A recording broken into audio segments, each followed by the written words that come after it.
Shalom, selamat bertemu kembali dalam program Gospel Talk Free Online Theological Course. Kita akan melanjutkan pembahasan kita dalam tema besar keutuhan syarat berteologi. Sekarang ini bagian keempat akan kita bahas, tetapi sebelumnya mari kita berdoa. Bapa, saatnya kami melanjutkan lagi perjumpaan kami dalam Gospel Talk Free Online Theological Course. Kami menyerahkan pembahasan kami pada perjumpaan saat ini. Biarlah hanya jadi dalam pertolongan dan berkat Allah Tritunggal, Allah Bapa, Allah Anak, Allah Roh Kudus. Amin. Iya. Jadi kita melanjutkan perjumpaan kita dalam tema keutuhan syarat berteologia bagian keempat. Dan dalam bagian keempat ini kita akan belajar tentang harus berpusatkan Alkitab. Jadi pada bagian membahas keutuhan syarat berteologia bagian keempat, kita akan membahas di bawah tema bahwa berteologia itu, syarat berteologia harus berpusatkan Alkitab. Dan ini pembahasan harus berpusatkan Alkitab, ini adalah bagian pertama. Kita akan mencoba membahas ini sebanyak 4 bagian, ya, maaf 3 bagian, agak banyak ya, tetapi karena itu hal yang penting, ya, seperti itu. Nah, sebagaimana kita sudah belajar dalam definisi bahwa teologi itu rumusan yang dibuat berdasarkan Alkitab.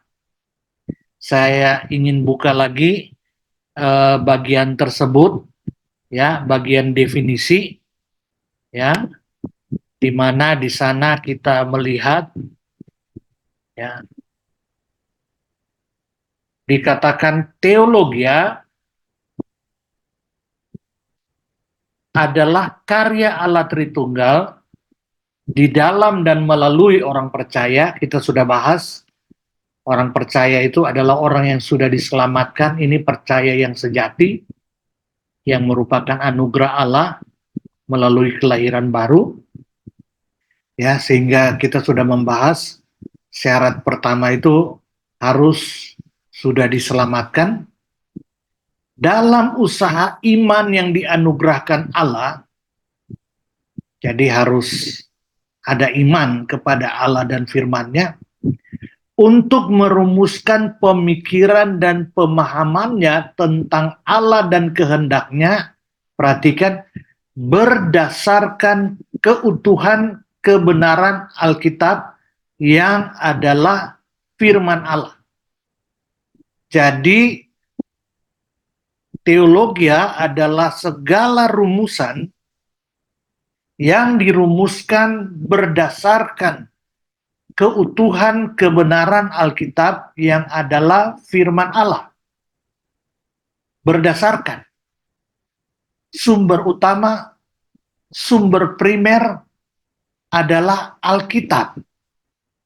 Ya, kalau tidak bersumber dari Alkitab, itu bukan teologia.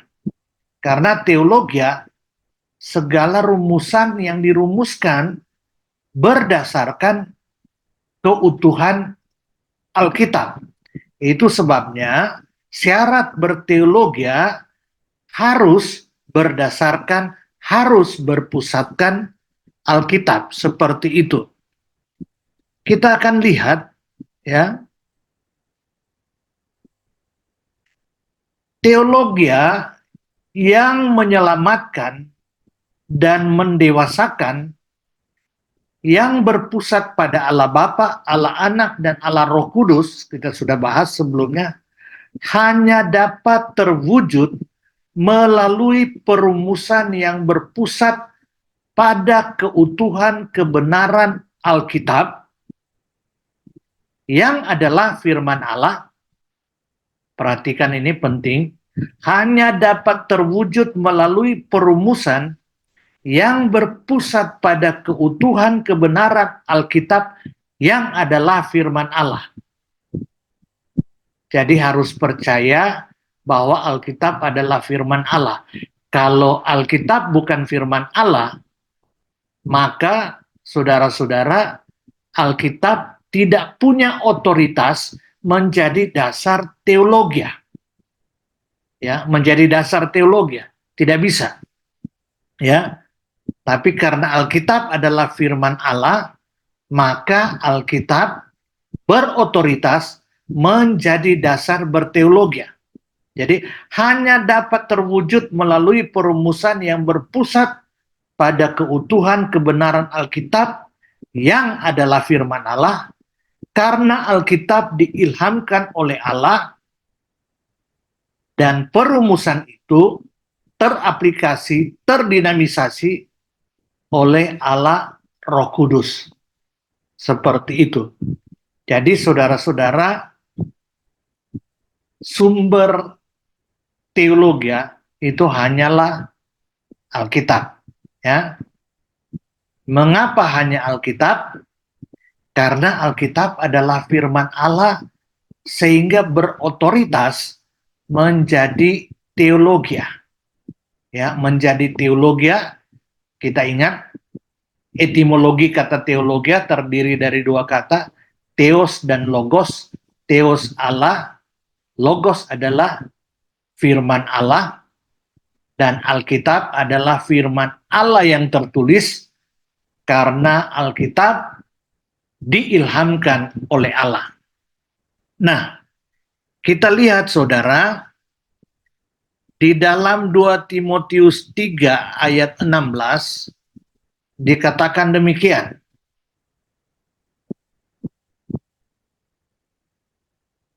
Dua Timotius 3 ayat 16, segala tulisan yang diilhamkan Allah memang bermanfaat untuk mengajar, untuk menyatakan kesalahan, untuk memperbaiki kelakuan, dan untuk mendidik orang dalam kebenaran. Segala tulisan yang diilhamkan Allah. Itulah Alkitab. Kata diilhamkan, diinspirasikan oleh Allah, tetapi lebih tepat dalam bahasa aslinya, bahasa Yunani, theopneusos.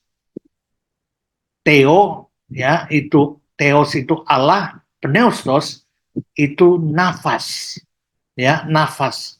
Jadi dinafaskan oleh Allah.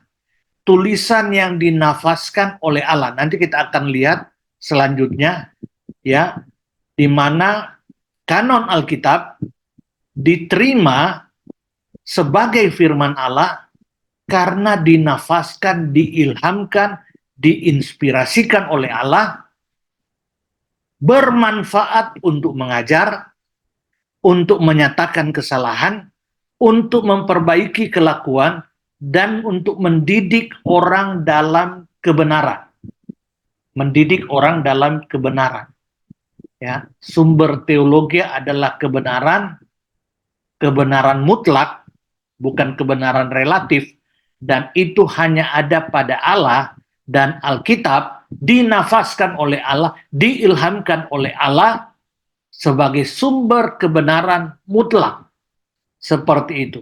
Itu sebabnya Paulus mengatakan, jadi iman timbul dari pendengaran, dan pendengaran oleh firman Kristus.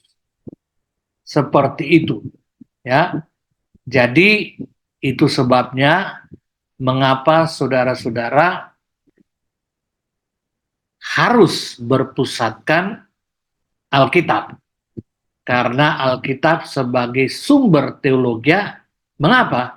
Karena Alkitab adalah firman Allah, dinafaskan oleh Allah sumber kebenaran, sumber etika kita, sumber pemahaman tentang kebenaran kita. Seperti itu. Ya. Dikatakan Roh Kudus mengaplikasikan teologi yang menyelamatkan, yang berpusatkan Allah Bapa dan Allah Anak berdasarkan kanon. Kanon itu standar, ya. Berdasarkan kanon Alkitab yang adalah firman Allah, karena Alkitab itu diilhamkan oleh Allah sebagai tolok ukur gereja, tolok ukur berteologi yang menyelamatkan dan mendewasakan itu.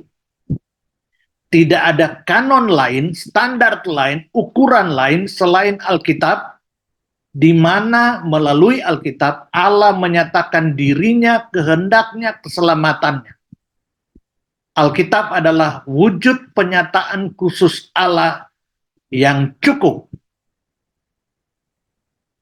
Tidak sempurna, tapi cukup dan mutlak untuk keselamatan dan kehidupan kita. Ya, seperti itu.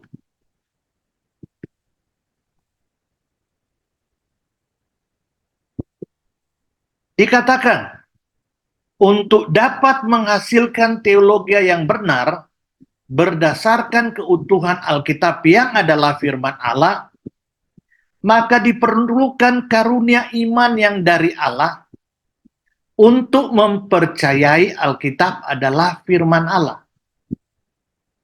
Jadi saudara tidak mungkin berteologi kalau kita tidak mempercayai Alkitab adalah firman Allah.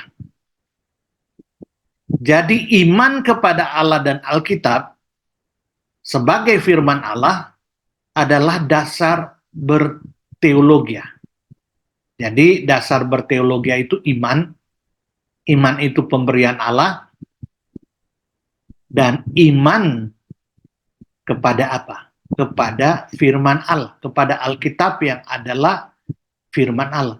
Jadi saudara, kalau seseorang tidak mengimani karena tidak mendapat anugerah dari Allah, anugerah iman, tidak mengimani Alkitab adalah firman Allah, tidak mungkin dia dapat berteologi.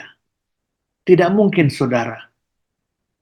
Jadi bagaimana orang yang tidak percaya Alkitab bisa ya berdebat, berdiskusi berdasarkan Alkitab? Tidak mungkin, saudara. Ya, tidak mungkin. Jadi itulah ya yang paling penting, bahwa dalam berteologi kita harus berpusatkan Alkitab. Tanpa Alkitab tidak ada teologi, ya, tidak ada teologi, yang ada antropologi, biologi, ya, seperti itu yang di luar Alkitab. Seperti itu. Jadi harus berdasarkan Alkitab. Ya. Harus dasarnya adalah iman, iman kepada Allah yang dibukakan oleh Alkitab yang adalah firman Allah. Kalau tidak bisa kita berteologi. Nah, sikap iman terhadap Alkitab menentukan seseorang dapat berteologi secara benar. Jadi sikap iman terhadap Alkitab yang adalah firman Allah menentukan seseorang dapat berteologi. Nah, kita akan melihat beberapa sikap orang terhadap Alkitab yang juga ada dalam kekristenan. Ya. Sikap iman yang pertama, Alkitab mengandung firman Allah. Jadi saudara perhatikan, ini Alkitab bukan firman Allah, ya, secara mutlak, tapi mengandung firman Allah. The Bible contain the word of God, ya, mengandung firman Allah. Jadi tidak mutlak, tidak total adalah firman Allah. Mengandung berarti ada yang firman, ada yang bukan. Nah, ini menjadikan siapa yang menentukan mana yang firman Allah, mana yang bukan? Si penafsir itu. Itu sebabnya muncullah berbagai bentuk penafsiran, nanti akan kita lihat nanti, ya. Mulai, ya, para teolog menyombongkan diri, mereka mampu memilah-milah mana firman Allah, mana bukan. Ada yang mengatakan, ya, firman Allah yang masuk akal, yang tidak masuk akal itu bukan firman Allah. Mereka lupa kebenaran itu, kebenaran Allah itu, ya, hanya punya dua kutub, masuk akal dan melampaui akal. Bukan tidak masuk akal, tapi masuk akal dan melampaui akal. Seperti itu. Nah, di dalam Alkitab, Alkitab secara keseluruhan adalah masuk akal, tetapi juga sekaligus melampaui akal. Sehingga ada hal-hal yang tidak bisa kita mengerti, bukan itu tidak masuk akal, tapi akal kita yang tidak sampai karena itu melampaui akal kita. Itu konsekuensi kalau kita menerima Alkitab hanya mengandung firman Allah. Ini pandangan kaum liberal, ya, khususnya Bultmann, yang berpandangan bahwa yang masuk di akal dalam Alkitab adalah firman Allah. Yang tidak masuk di akal, termasuk melampaui akal, adalah mitos. Oleh sebab itu ada prinsip penafsiran demitologisasi. D artinya menghilangkan mitos-mitos dari Alkitab. Jadi, ya, Yesus lahir dari Maria yang perawan, itu menurut dia tidak masuk akal, jadi itu mitos. Hilangkan peristiwa lahir dari perawan Maria, ambil maknanya saja. Seperti itu. Jadi tidak percaya hal-hal yang melampaui akal. Itu mitos. Yang penting bukan masuk akal atau tidak masuk akal, melainkan bagi mereka apa makna dari cerita Alkitab tersebut. Jadi bersifat subjektif. Akal manusia yang menentukan, luar biasa, saudara. Ya, jadi mulai bergeser dari penerimaan mutlak Alkitab adalah firman Allah, bergeser kepada Alkitab hanya mengandung firman Allah. Berarti dalam Alkitab ada firman Allah, ada bukan firman Allah.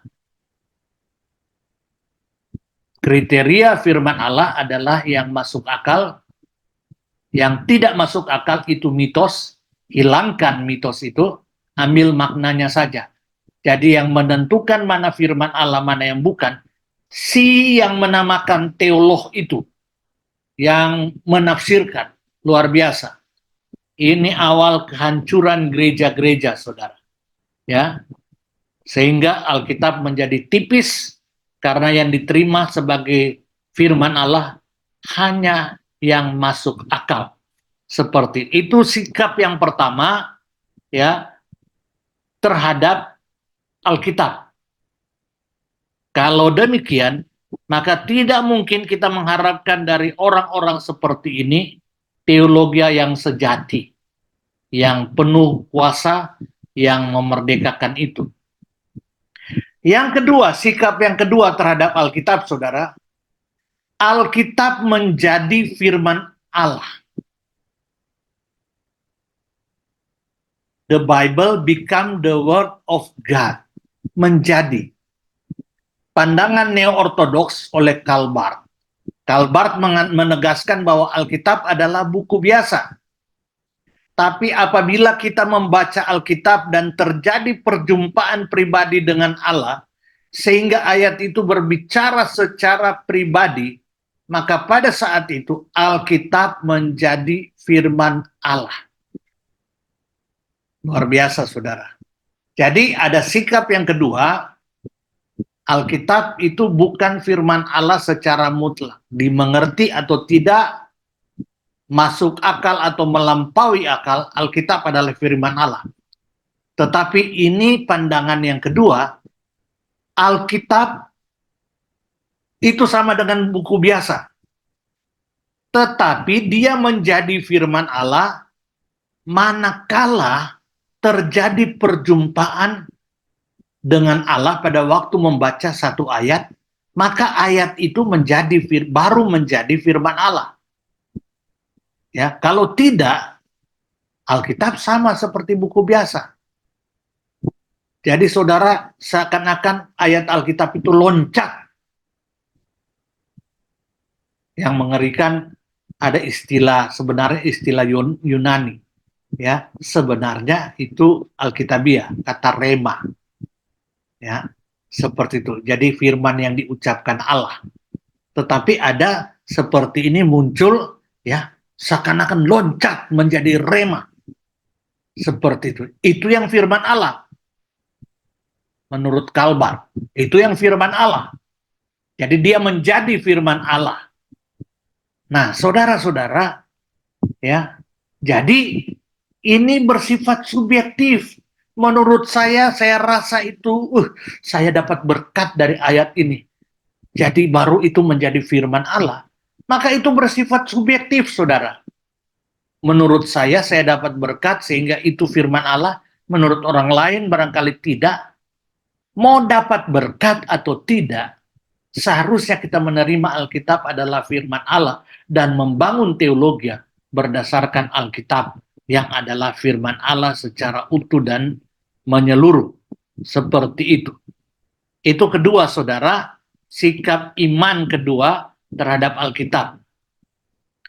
Sikap iman ketiga terhadap Alkitab, Alkitab adalah firman Allah, tapi masih terbuka untuk wahyu baru. Maaf, ini banyak dalam pandangan golongan karismatik. Kalau tadi golongan liberal, ya. Jika masih ada wahyu baru, maka posisi Alkitab menjadi tidak mutlak dan belum sempurna. Sehingga Alkitab tidak bisa menjadi standar atau tolok ukur. Jika wahyu baru masih ada, maka siapa yang berkompeten menentukan itu adalah firman Allah. Sehingga ini bersifat sangat subjektif, tergantung pada masing-masing hamba Tuhan. Jadi mereka menerima Alkitab adalah firman Allah, tapi masih terbuka untuk wahyu baru. Beberapa aliran-aliran sesat, mereka punya kitab sendiri selain Alkitab. Karena mereka berpandangan masih ada wahyu baru. Jadi saudara, masing-masing gereja bisa bikin Alkitab sendiri-sendiri. Atau tambahan Alkitab. Selain Alkitab, yang kita punya seperti sekarang, karena masih terbuka terhadap ilham baru, maka ada kitab-kitab baru yang sama otoritasnya dengan Alkitab. Jadi luar biasa liarnya kalau seperti ini. Setiap orang bisa mengatakan saya dapat ilham baru. Saya dapat firman. Tuhan bicara kepada saya. Seperti itu. Ya. Tuhan bicara kepada saya dan apa yang dikatakan Tuhan itu, ya, itu bisa ditulis menjadi firman Allah tambahan. Jadi sikap iman ini, ya, terhadap Alkitab ini, mereka menerima Alkitab adalah firman Allah, tapi masih terbuka terhadap wahyu baru. 1000 gereja, 1000 wahyu baru, 1000 Alkitab baru. Tambahan dari Alkitab yang ada. Seperti itu. Mengerikan, saudara. Ya, jadi bagaimana mungkin sulit berteologi kalau sikap iman terhadap Alkitab itu seperti ini. Selanjutnya, saudara, ya,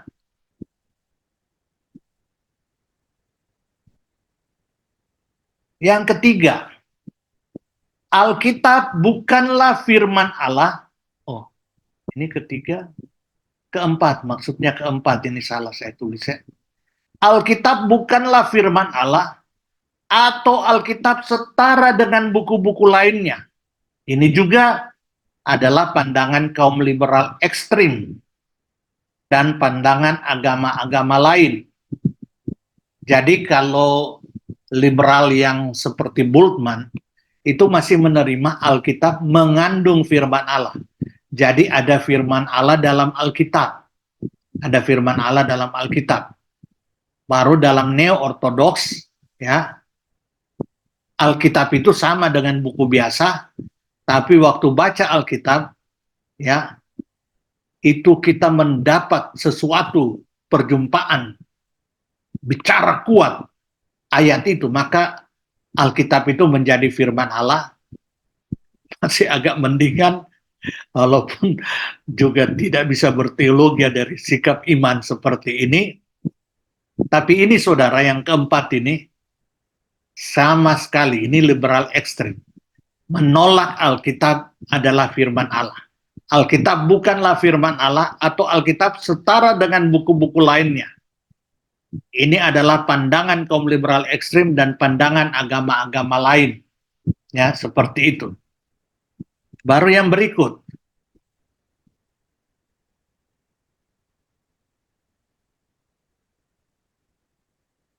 Maaf, saudara. Yang kelima, rupanya saya hilang yang kelima, itu sikap yang seharusnya menjadi milik kita. Alkitab adalah firman Allah. Mau masuk akal atau tidak, mau dapat berkat dari sana atau tidak, Alkitab adalah firman Allah.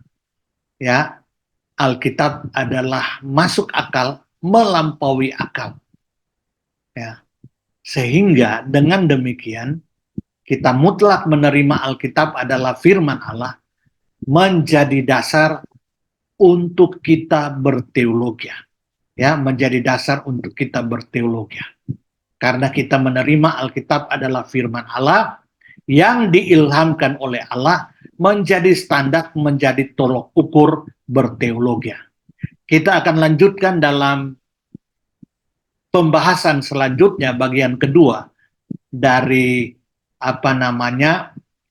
keutuhan syarat berteologi, harus berpusatkan Alkitab, karena Alkitab adalah firman Allah. Nanti kita akan lanjutkan pembahasannya. Sampai di sini perjumpaan kita. Tuhan Yesus memberkati. Shalom.